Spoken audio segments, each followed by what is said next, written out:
Thank you, Dr. Kopenhaver and the Kopenhaver Center and the School of Communication and Journalism for having me here. It's really an honor to be back at my alma mater and to talk about women empowerment and breaking through barriers. And before we get started, I wanted to do a few special introductions, if you would humor me. They're sitting in the front row and in the second row. You're going to learn about me in a few minutes, and you heard that I'm the daughter of Cuban immigrants, and as such, I have a lot of my family members here today, because that's what we do. Wanted to start with introducing my mother, Maria Martinez. She's in the front row. My mother has a long history with FIU, spent more than 20 years working here in various divisions for various deans and vice presidents, and spent her last several years as the executive assistant to then President Modesto Medic. And my father, Felix Martinez, whom you'll hear more about in a few minutes, is sitting right next to her. My sister, who's filming, Lillian Peters, also an FIU graduate, and she's also still involved with the College of Business on the Dean's Council. And then I have at the very front my two children, Danny, who is 12 years old, and my daughter, Veronica, who is 7. Both of whom I hope get a little insight into their mom today and why it is I do what I do and why it is that, you know, a lot of times I may not be the one to be able to pick you up from school. This is why.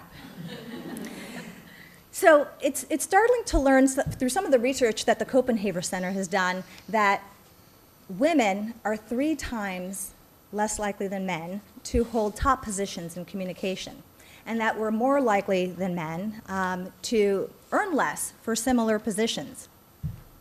When it comes to navigating careers, I feel like I'm still learning, and I think that it's only at moments like this where I start to reflect on my 21 years in this business that I really think about, okay, how did I get here, and what are the steps that I've taken? And I'd tell you that it was a lot of hard work, but also a lot of luck. But there will be a lot of studies to tell you that that's such a woman thing to say, right? Own your own success. And when you think about the rules, the unspoken rules, the spoken rules that we're supposed to follow, it's enough to want to tear your hair out.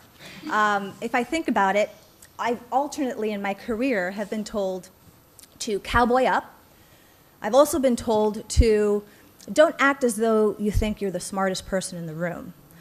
I have been applauded for being a hard driver of results, but I've always been asked to be more likable while doing it. And I should smile more, always smile more. And so navigating these waters are tricky, and if anyone tells you they know the steps you need to take in order to achieve what you want to achieve, if there's a silver bullet, they're fooling themselves, and they're fooling you, because there is no silver bullet. But we can learn from each other's experiences, and that's what I'm hoping to do today. And so rather than present you, I'm going to have a few slides, but they're really going to be images. I'm not going to show you charts or graphs. I think there's one in there. But really, these are images that conjure up some of the life lessons I've learned throughout my career that I'd like to share with you today. And as I started to think about what I was going to say today and how to frame my thoughts, I kept coming back to this notion that there are stages to breaking through the barriers for women. And I think these stages are a lot like the 5 stages of grief. Doesn't that sound fitting? I mean, but think about it. Think about it. You have denial, you have anger, you have bargaining, depression, and acceptance. And so humor me and let's walk through some of these steps with that in mind. Am I doing this correctly? So these images. So who am I? Well, I'm the daughter of Maria and Felix Martinez, my sister Lillian, my brother Felix. My parents' story is very similar to a story that probably will resonate with a lot of folks in this room. They came from Cuba in 1962, and they came here with little or nothing. They had to leave their homes, and they had to leave family, and they had to start brand new. And in some cases, in the case of my father, still learning the language here. And through that, they didn't have to tell me and sit me down and teach me some life lessons. I learned through their experience. People ask me, well, Anne, you speak very self-assured. Where do you get that self-confidence? And it always comes back to my family, because it's a very powerful lesson when we talk about that first stage, denial, not seeing a ceiling is very powerful. Not knowing or believing that there are barriers and obstacles that can be in your way is very powerful. And I learned that as a child through my family, through my experience learning and hearing about the stories of my parents and how they acclimated to a new life here. They began their lives in Chicago. A family sponsored them there to get them on their feet. They moved to New York. That's where they had my sister and my brother in Staten Island. My dad enrolled at NYU, working full-time, going to school full-time at night. And so you see there the graduation picture of my father at NYU, the first in his family to go to college. And he's holding my brother.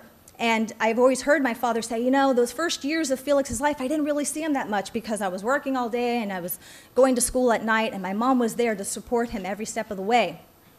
And then they moved to Miami, and that's where I was born.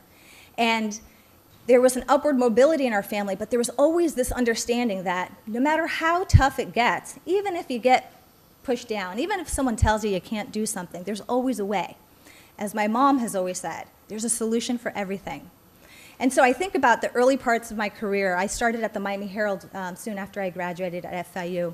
And I had been a reporter for about a year at the Broward Bureau covering city government. And there was an opportunity to cover education.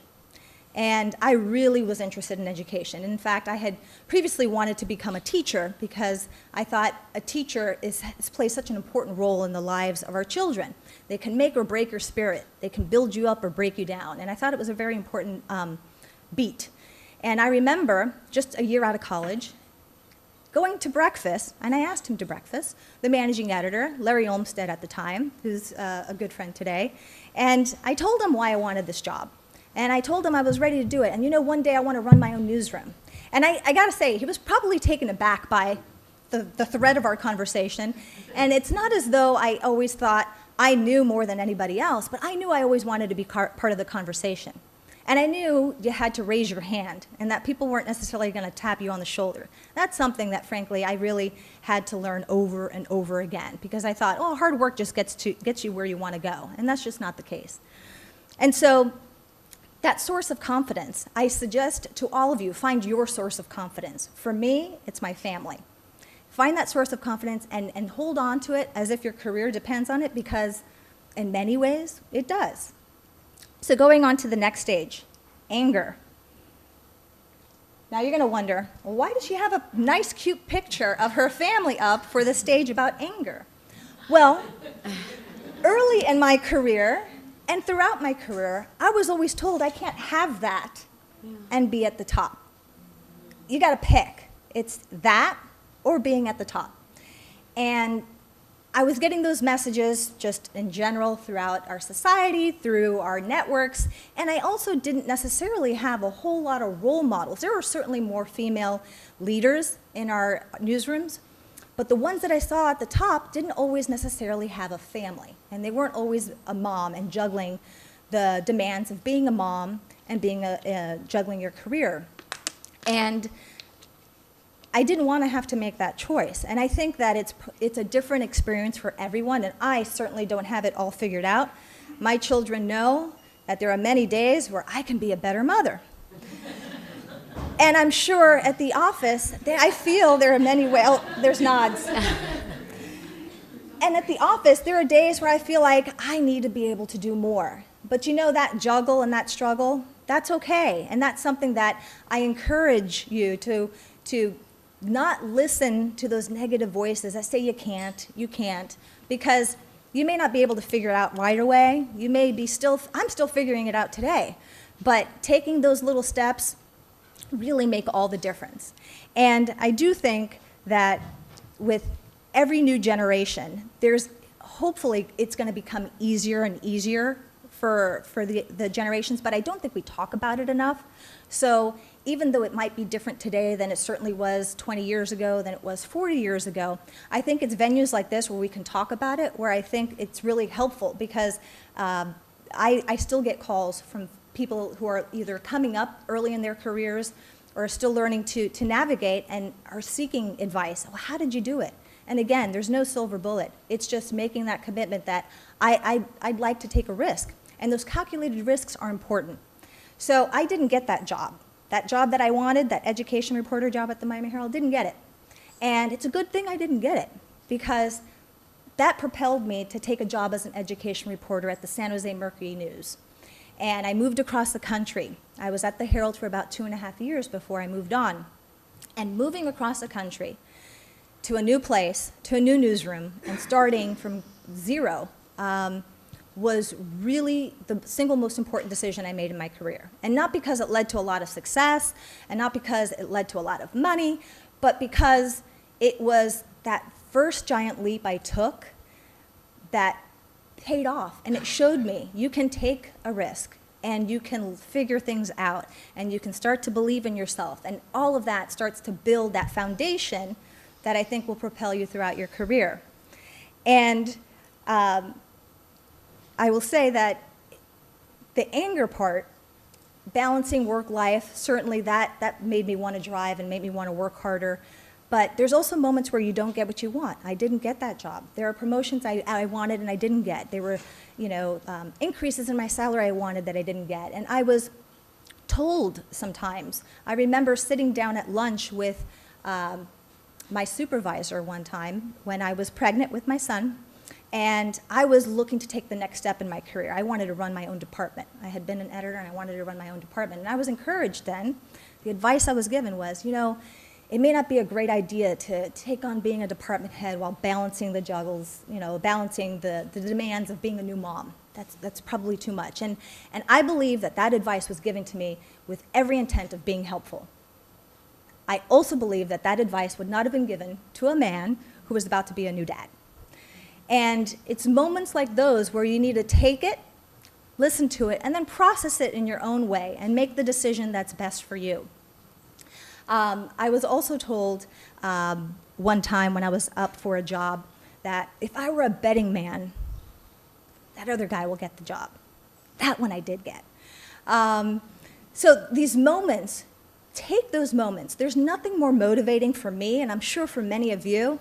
If someone tells me that I am incapable of doing something, that drives me even more to make sure that I can. There's nothing more motivating than that. So find your strength, take those risks. So going on to the third stage. Third stage is bargaining, right? And in the 5 stages of grief, it's bargaining. It's also called the rationalizing stage. And by rationalizing, this is what I say when it comes to breaking through barriers, is where it comes into play, that imposter syndrome you've always heard about, right? You've started to find your bearings, you have that confidence, you're asking for what you want, and you're starting to get what you want. But then you get that promotion, or you get a really big assignment, and you get a job with a whole lot more responsibility, and you start asking yourself, well, can I really do that? They're asking me to do something I've never done. They're going to realize I have no idea what I'm doing. That whole imposter syndrome. And it's a very real experience, and it's something that I think I have experienced through every stage of my career, and I still experience it.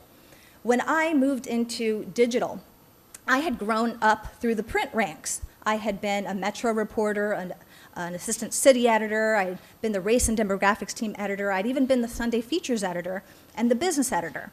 And then I had a publisher come by and tell me, we really need you to take over the digital operations. And this is when the digital operation was very separate from the whole overall newsroom operation.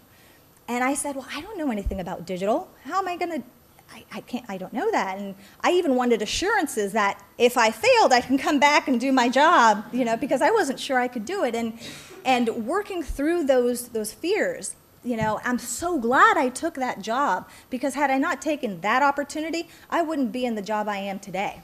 And that was 2009 when I took that job. And I didn't know. Like I said, I didn't know much about digital. And I started getting on these conference calls throughout the company, and they were speaking in a language I did not understand. There were acronyms. I had no idea what they were referring to. And I spent most of my meetings just taking notes and saying, I got to figure out what that means later. Or I'd hear someone's name, and I'd say, I got to figure out who that is. And so those first 6 months and that first year, it was really a steep learning curve. But every day I knew more than I did the day before. And I just started to, feel more comfortable and gain that confidence. And so what I say to you is, don't listen to that voice in your head that's telling you, maybe you can't do it, or maybe you're not just ready, maybe not just yet. just own your success.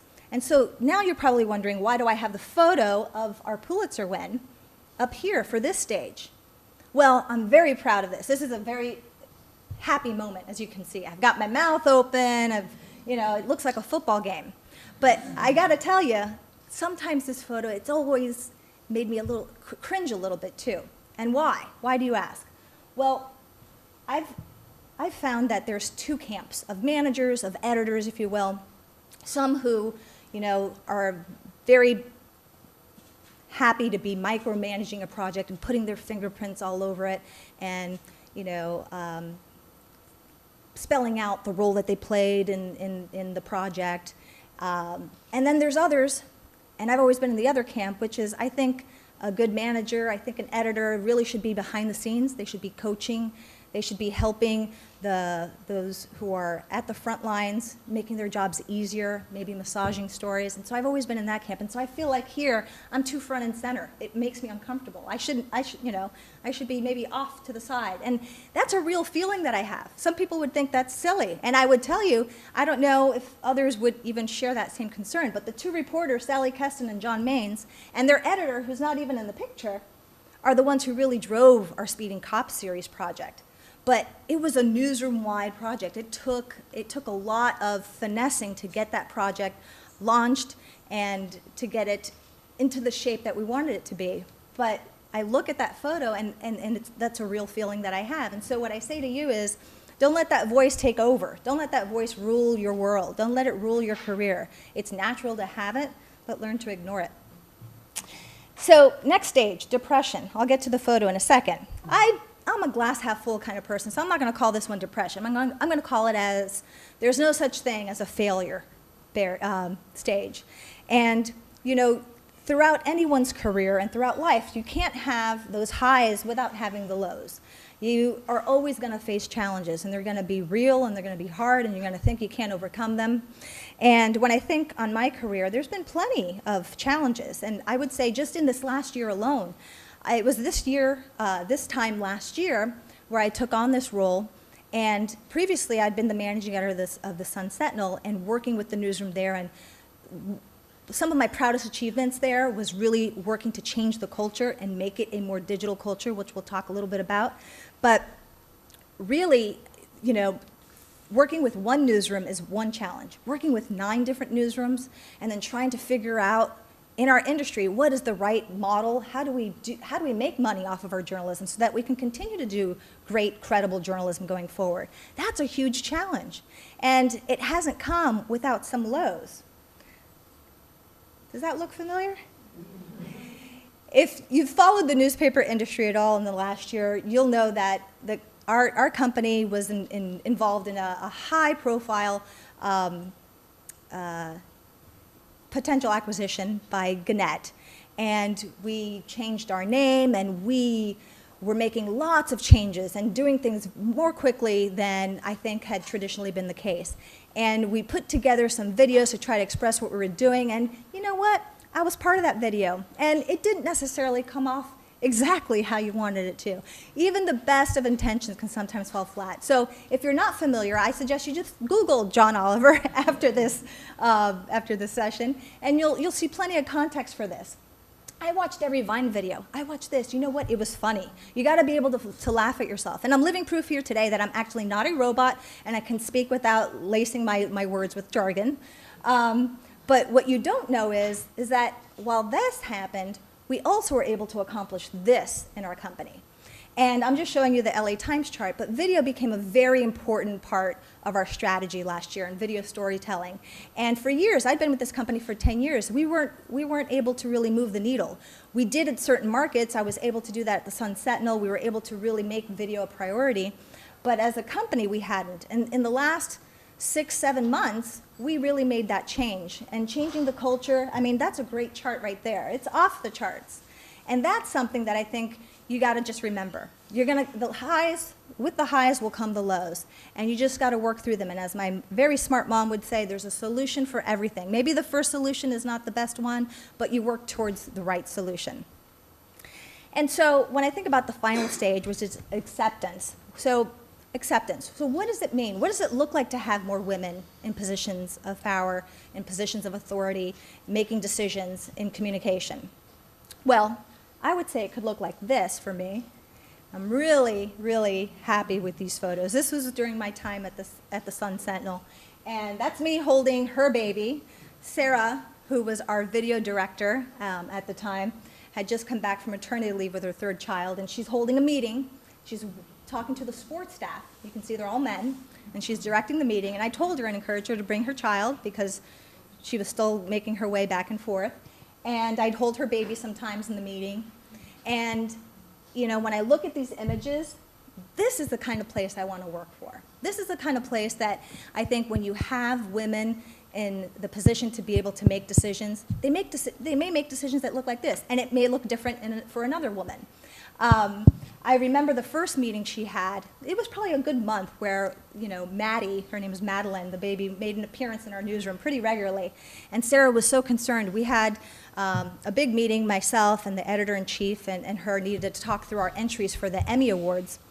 And she didn't know what to do. And I said, you know what, you have an office, bring a pack and play.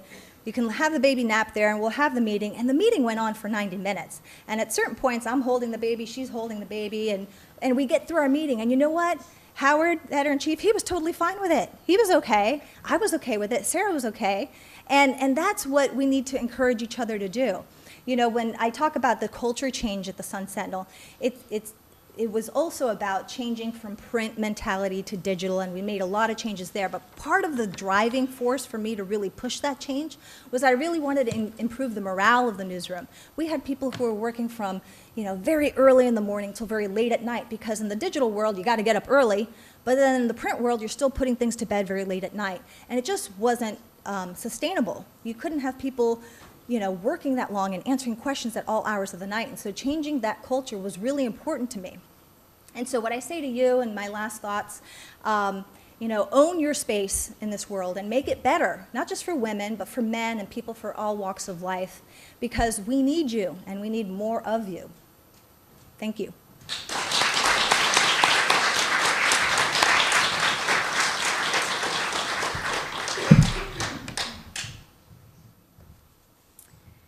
Another round of applause, please, ladies and gentlemen.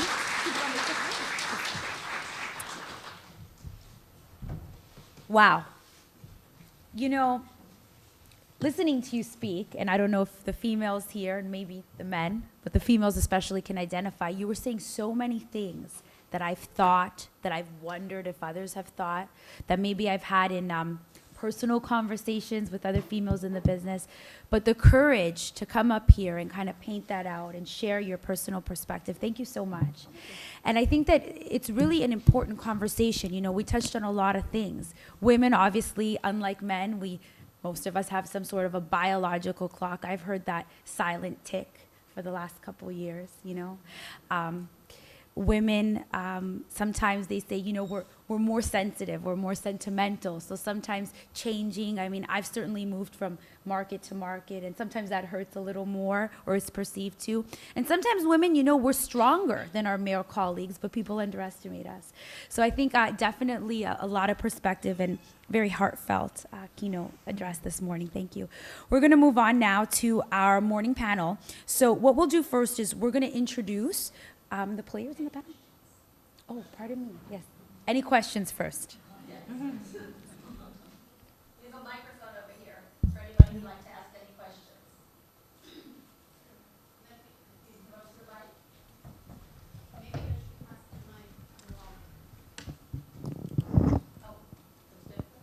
Oh, good.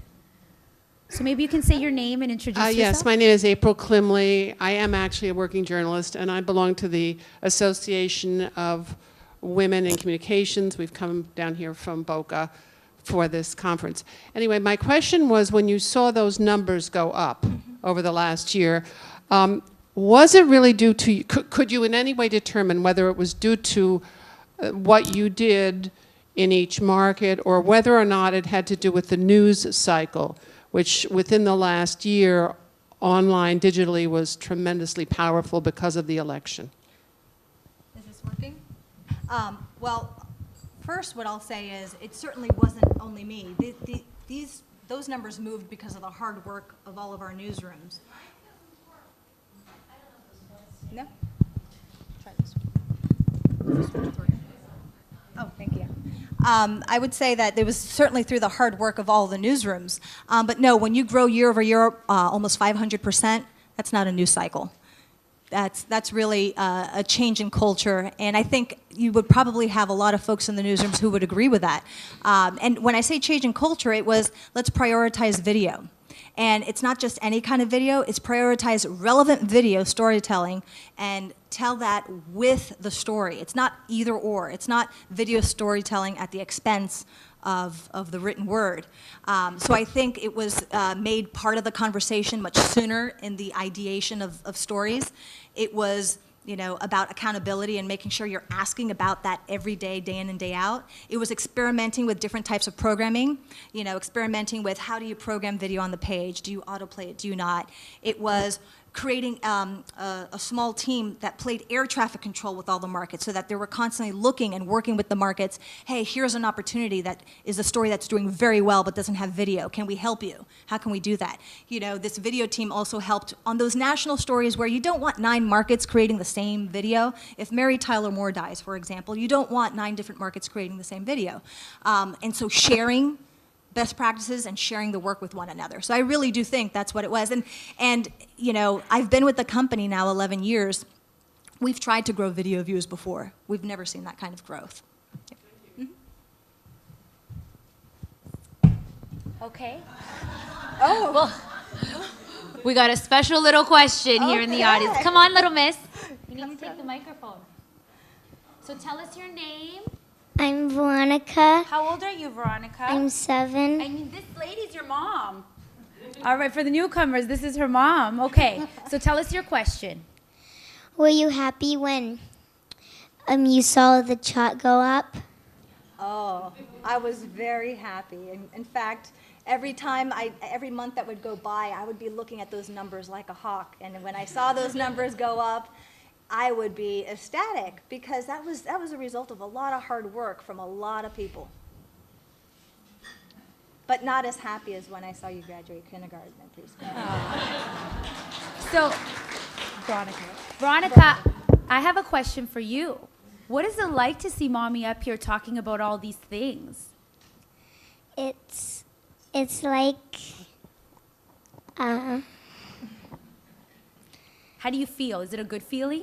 yeah, Are you proud? yes. What else? I'm proud for her for doing this. Yay. All right. Round of applause. All right. So who else has a question? It's hard to top that, right? That was a good one. Go ahead. Just introduce yourself, please. Yeah. Hi, I'm Maria Serrano. I work for a tech company that tracks social media and news sites. It's called Meltwater. My question for you is that when you saw the video of John Oliver, what was your first reaction? The way I got the news was it was a Sunday because that's when the show comes on, and I'm on the West Coast and I'm driving from the Bay Area in San Jose back to LA because we had just spent the weekend at a family reunion for my husband, and I start getting texts from my East Coast friends saying, WTF, I just saw you on John Oliver, or oh my gosh. And I am driving at the time, so I asked my husband, I said, oh, this can't be good. Start Googling or look up Twitter, what's going on? This can't be good. And we couldn't find it until we drove all the way home, and then I saw it. And, you know, it was funny. And at the end of the day, it was a call to action that journalism is very important. And yes, we are trying different things. And yes, you need to experiment. And I will never apologize for everything that we've tried to do. Even if we haven't articulated it in the right way or in the best way, I would much rather be part of a company that's trying to change than a company that's comfortable trying the same thing over and over again and wondering why things aren't improving. So I took it in stride. And the John Oliver piece came in August. Those Vine videos, they were trickling through June and all summer, and I showed them to my children I showed them to my nieces and nephews because they're growing up in a social media age. And not everyone's going to say nice things about you on social media. And going back to that source, that fountain of confidence, just you always have to come back to, well, who are you? What are you all about? Are you trying? Are you doing your best? Yeah, we're going to make mistakes. Yeah, we might not speak the way we'd like to speak all the time. And it's perfect proof that everyone needs an editor, I would say. That's a good lesson right there. Even if it's a John Oliver saying, what did she just say? So yeah, those were my thoughts. Thank you. Sure. Any more questions from the floor? Yep. If you could just step to the podium, please introduce yourself. I'm Yeşim Darıcı. I'm from FIU. I'm a physics professor, and also I'm the director of Women and Gender Studies at the South Campus. My question to you is, I always find myself talking to our students, women students, and they are not aware that there's a glass ceiling. And I tell them there's a glass ceiling, you will hit it someday. But what's the best way of telling them? And what's the best way or your punchline telling them how to navigate it the easiest way? Well, like I said, I will say there is a power to not knowing there's a glass ceiling. And I would say that they will learn in their own time what the challenges are for them. And I will say that the challenges for one person may be completely different for the woman standing next to them, for the woman standing next to her. And when it comes to navigating, that they're not alone, that at some point or another they're going to face a challenge, whether it's that hard glass ceiling or it's an obstacle, that they should feel comfortable to communicate with others that they trust about what they're going through. Because I think sometimes we try to just figure it out and solve it all ourselves in our heads. And I know I've been guilty of that. Thankfully, I have a husband who's perfectly, okay with me talking, a lot. So thank you, Daniel, if you're watching. So what I would say is, I wouldn't necessarily just warn them off from the outset that there's a glass ceiling that they will inevitably hit, because I think there's a power to not seeing those obstacles and articulating what you want, especially early in your career. If you can articulate what you want and you're not afraid to speak up and say it, I think that's really powerful. They will then potentially be confronted with a lot of challenges, and then how to navigate that talking with one another. Maybe there's, organizations that they're part of where they can share and communicate with one another. That's what I would say. That's good. Yeah.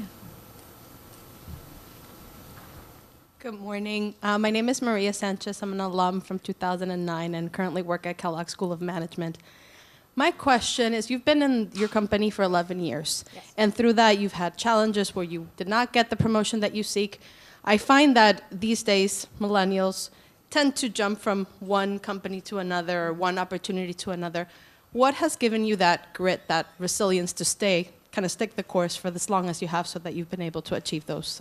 Sure, no, that's a really good question. And like I said, I started out at the Miami Herald, and I would never have thought that I would have left the Herald after just 2.5 years. It was my hometown paper. It's the paper I had wanted to work and retire from. And I certainly didn't plan on moving across the country. But what has always driven me was opportunity. I always wanted to keep learning in my role.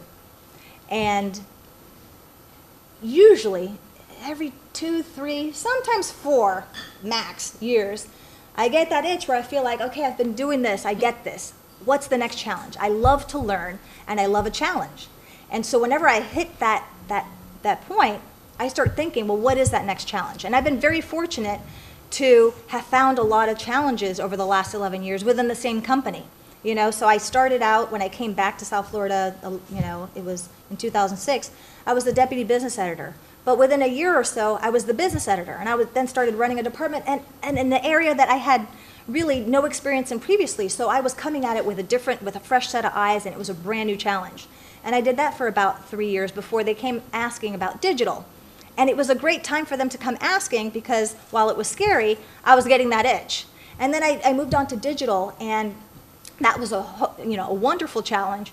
But part of that job was really working to work myself out of that job, because we needed a consolidated, a newsroom that was digital print, it was everything, that it wasn't just, this is one arm and here's the other. And so I spent a lot of my years working on that before and as I became managing editor. And then now as the chief digital officer, what I have found very rewarding is that I'm working with a lot of newsrooms. And I've always said that, you know, if our industry is going to survive, it's not going to be because of one newsroom. It's not going to be because only the New York Times figures it out or the Washington Post figures it out. We all have to figure it out. And a paper as large as the Los Angeles Times, they can move the needle, absolutely. And so I love being part of that conversation.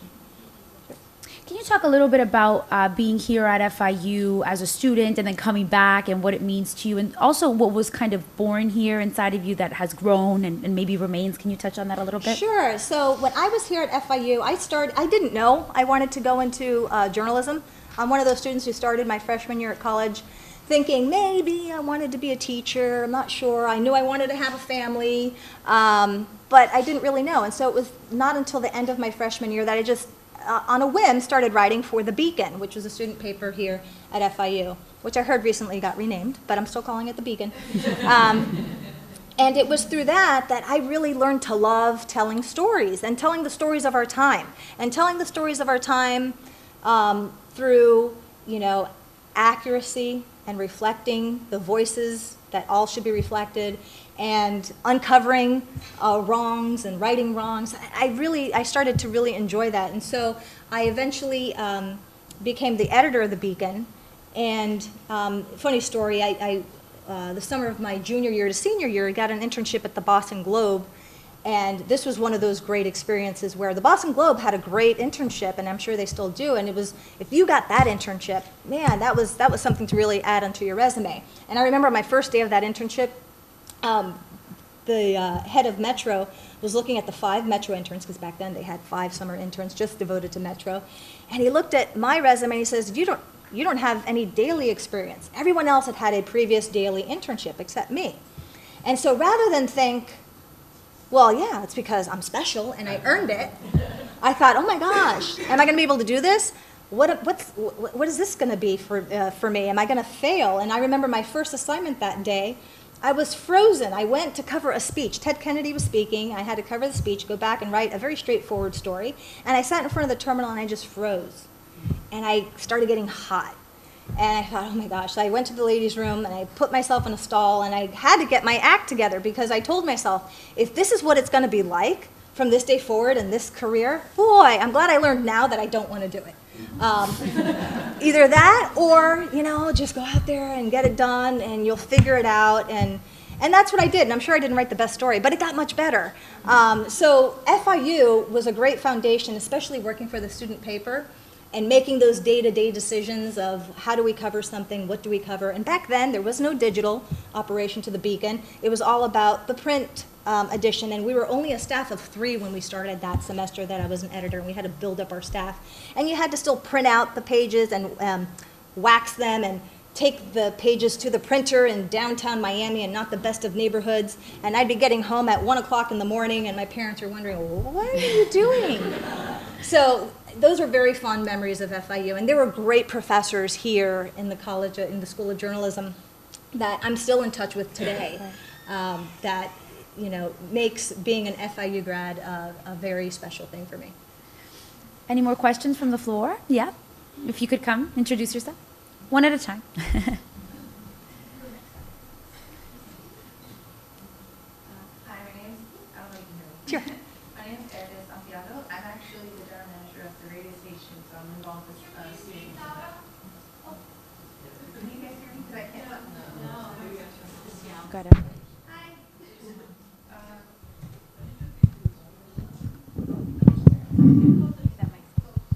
Yeah, I think. Oh, try. I don't know if I can like disconnect this one. Or? Go ahead. Oh, thank you.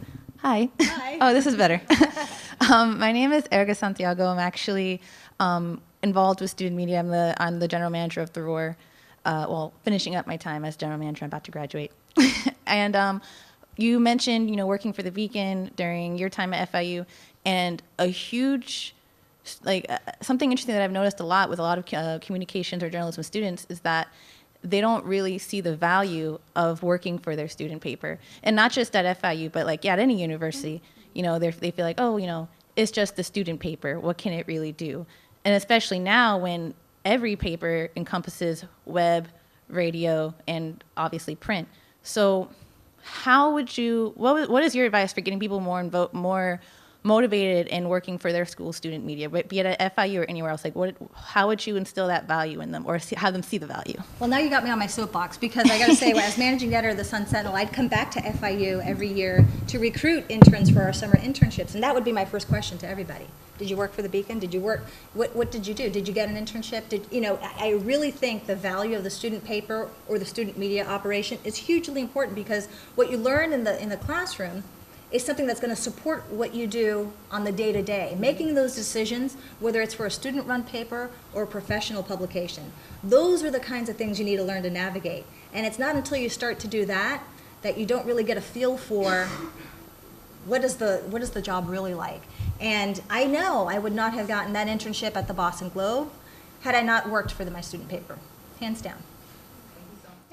And in follow-up to that question, but I think it's relevant, how many students do we have here in the room? Okay. My idea or observation, and I don't know if you agree within your perspective with the digital journey, is that this digital element now that is such a mainstay, as we know, and a forefront of what we're doing in our craft, it's kind of bridged that gap, I believe, between the aspiring journalists and the professional. I remember when I was in school, and again, this is, 15, 14 years ago when I started in journalism school, it's like there was this big wall to climb if you were male or female before you could say, I am a journalist, television, radio, print. But now you can be a journalist. Really, anybody can be a journalist. I mean, obviously, Anybody can call themselves. Anybody can call themselves. But the tools, when you're studying it, the tools are there, and it's really about maximizing, even if you don't have an opportunity at the paper or if there's no television station on your campus. Can you talk about what digital allows that maybe wasn't there before? Absolutely. So when you say, have you been published, it's not just have you been published in a print publication. I mean, being published can mean being published on a digital, native site. It could be a credible blog. But I got to tell you, credible being the key word. Writing for any old blog or diary writing, or the many people who espouse their opinions from their bathrooms and call themselves journalists. That's what we're up against. I mean, really working for a credible outlet is really important, and that's what's going to distinguish us going forward. When you hear all about the fake news and whatnot, we need to hold on to our credibility and hold on to it as strong as you can, because the minute you lose that, it's gone. It's very hard to earn it back. And also with that, digital requires the same credibility that you Absolutely. have. Right? The credibility, whether it's in print or if it's online, the credibility standard stands. That is the number one important piece that you all need to keep in mind as you're going through your journalism career. What kind of an organization are you work for? And how are you allowed to do your job? Are you going to be a professional journalist, or are you going to be someone who calls yourself a journalist, who kind of likes to write? And again, that comes in different forms. It could be video, it could be blogging, it could be live tweeting. Even live tweeting needs to be credible. Every piece of it, from A to Z. Other questions? Yes.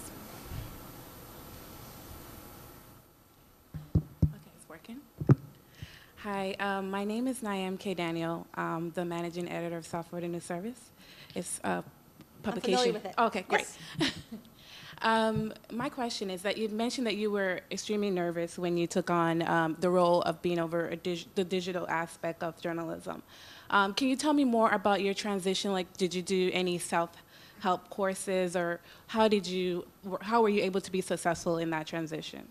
Gosh, I probably did a little of everything. I know for sure I did take some courses, but it was really learning on the job. It was listening and talking to a lot of other people who are already in those roles. I fortunately had two women who previously were kind of trailblazers in the digital era, and they gave me lots of advice. And I remember one of them telling me, every 6 months, it's going to change. And it's going to change a lot. The people who are running the show will move on to something else. And that priority will no longer be the priority. It'll be something else. And you got to be okay with that change. I will say that being in the digital space certainly taught me to become more friends with change, because if you're not okay with change, you're not going to do well in the digital space. And so it was really a lot of learning on the job. And it was being comfortable and saying, I don't know what you're talking about. Could you please explain that to me? And having those side conversations so that I got up to speed. Okay, I have another question, if that's okay. All right. You mentioned your children and your family life. How do you find balance? And in addition to that question, you mentioned that when you went on an interview and you were pregnant, you were advised that it wouldn't be the best option to take on that role. How does any woman address someone or answer someone when that is said to them? I would love to know what I exactly said in that moment. It wasn't. it wasn't an interview. So this is someone who I had known. He actually had been a very big supporter of mine. Had helped me transition from being a reporter to an editor, and had encouraged me. And so this was more of a lunch talking about, hey, what's the next steps? I was approaching a good 3 years on that position I was in. And either I had asked for it or we knew that there was going to be a turning point. And the next step for me, I knew, is I wanted to run my own department. And so if I could remember what I said at that time, I don't know. But I did take it in stride, made a mental note, and held in my anger, and did not say, well, you wouldn't say that to a man. I didn't say that in that moment. Right. But I didn't listen to it, needless to say. And I went on to have my son, and came back to a different role that I had wanted to pursue. I moved into features, and it was getting hard news stories out of the feature staff and trying to get them more on the front page. And it was a great challenge, and I loved it. But I soon moved and went back to South Florida, and then did run a department. Okay, and the question was, how do you balance your family life with work life? I wish I could tell you exactly the answer. I'm very, very fortunate that I have a husband and a partner who helps with that balancing act. He's a journalist and actually spent many years in the same newsroom together. And I've always made it clear, no matter what position I was in, whether I was a reporter or an assistant section editor or a department head, and certainly as you get, to higher ranks, it's much easier to speak up for yourself, right? And to say what you want. And I've always made it very clear that being a mom is important to me. I don't think I've ever really turned an opportunity down because I, can't do something because of my children. I just find a way to make it work. I think, and my kids who may or may not be listening, I do my best to go to their events, and we walk to school together now, which I couldn't do before. It looks different at different stages, I gotta say. So being a new mom and having a newborn is a different type of work-life balance than a 12-year-old and a 7-year-old. And it's not to say one's easier than the other, they're just different challenges. One is, they need to be fed, they need to be taken care of, you want to make sure they're not broken, and and as they get older, you don't want to ruin their lives. They got to get the path to college, and the homework is important, and all the extracurricular activities. And so it's really having a support network and speaking up when it's important that you need to be somewhere else. Thank you. Sure. Any more questions? Yeah?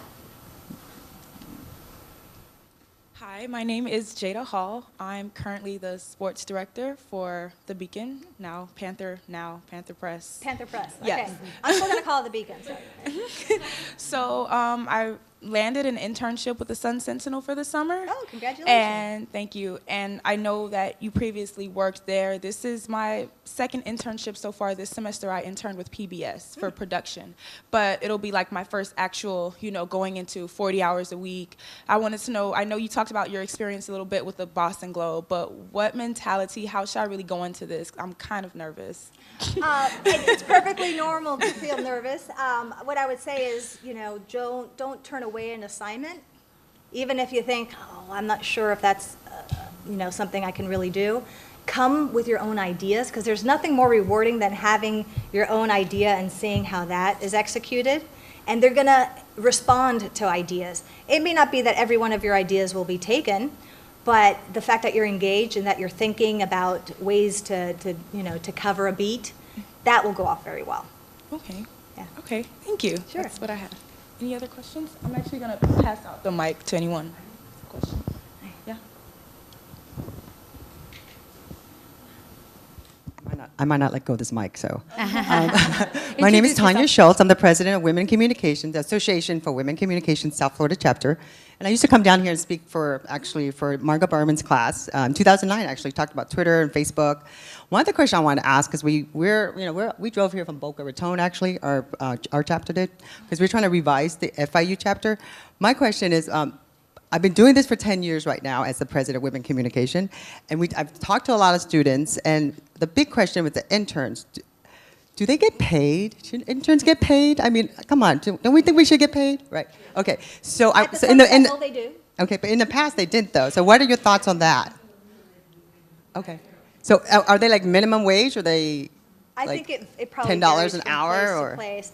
But there are paid internships. I agree, there's probably not as many today as there were previously, and that's a huge challenge, I know, for students, especially for those who may want to go to the Boston Globe. I needed to get paid because that was a big move, and I was moving in with another roommate, another intern. And so, yeah, I think the landscape has changed a bit. But what I would say is, as much as you can, whether it's a paid internship or not a paid internship, if that's the best opportunity you have at that moment, I think it can really pay off in the long run. And one more question. Sure. So when it comes to digital footprint and for interns, how important for you for when you meet an intern, candidates, how important is it for you that they have a digital footprint? Would you pick someone that has a bigger following on Twitter because they started Twitter, in the beginning, or would you pick someone that has more, I guess, not digital, but more of the groundwork? So let's say they worked mostly print, but they didn't do digital. It's like, in this day and age, if you don't have digital experience and you're applying for an internship, that's going to be a huge, huge challenge to overcome. And that's not to say I'm looking at how many Twitter followers you have. That actually is not what I'm looking at. What I'm looking at is, do you know how to navigate social media? Do you know how to shoot video?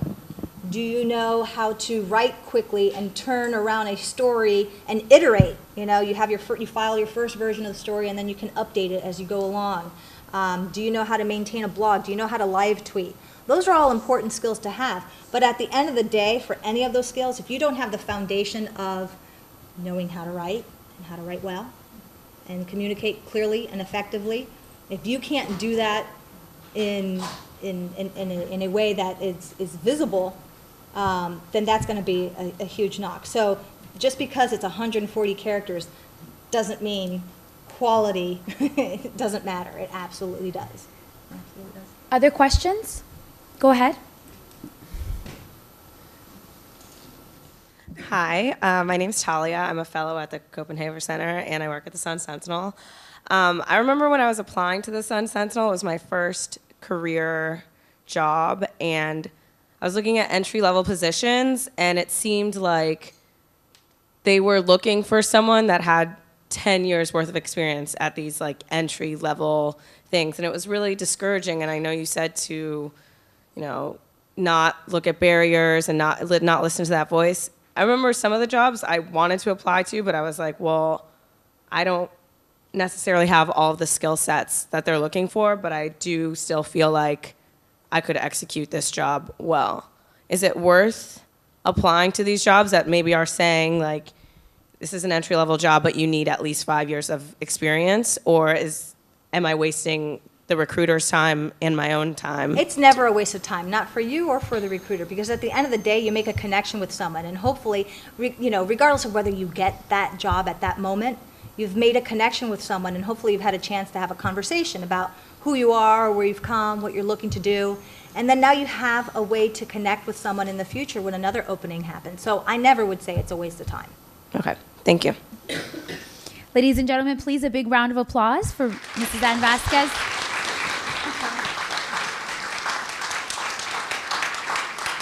Thank you so much for being with us this morning and for sharing your insight and your journey. We appreciate it.